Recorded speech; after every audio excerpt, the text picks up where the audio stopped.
as well as the left front tire. The catch fence did its job. This catch fence installed after Jeff Bodine hit the wall and took down some of the catch fence back about 10 years ago here at Daytona in a horrific wreck.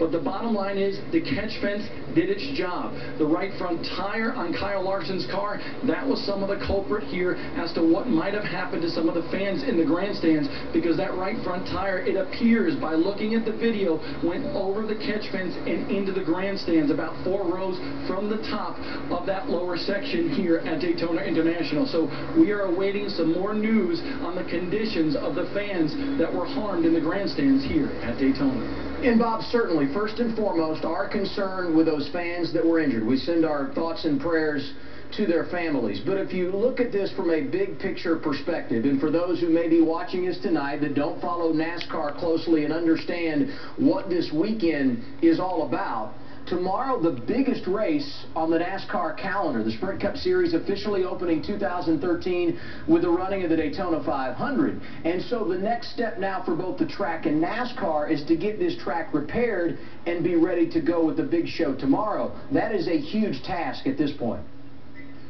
Absolutely, and I believe they'll be working overnight here at Daytona to ready themselves for the 55th running of the Daytona 500. And behind me right now, you can see that work ongoing. There's about a dozen vehicles out there, including a crane to try to help fix that safer barrier, as well as the catch fence here. So you can see the workers down there already taking care of that thick cabling that attaches to the catch fence here to prevent things from going into the grandstand. And like I said, it did its job. It held the engine, it held the left front of Kyle Larson's car. But what was remarkable is during testing here, we found out that the entire front stretch here, including the suites up to where the spotters are here on the front stretch, 150 feet tall, 15 stories. Well, some of the debris, it appears, went into the second level of the grandstands about halfway up, so about 70, 75 feet up into those grandstands. So just a horrific wreck here today. And again, our thoughts and prayers go out to everybody that was in those grandstands today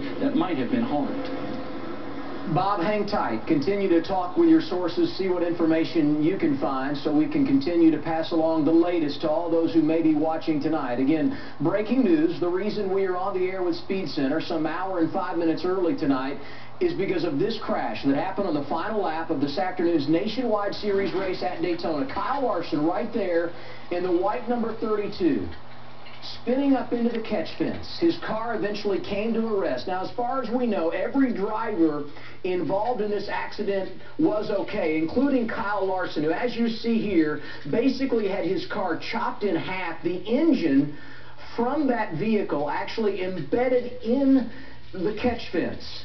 Our concern with the fans, and Bob Dillner just reported, there were a few fans being attended to by safety officials in the grandstands. We are here until 7 o'clock tonight to give you the latest of what is happening at Daytona International Speedway. Among our coverage tonight will be a live news conference taking place, being put on by the track and NASCAR at Daytona International Speedway. The circumstances are tough, but we're glad you're with us on a Saturday night in the Speed Center. We're going to take a break. More live coverage on the other side here on Speed.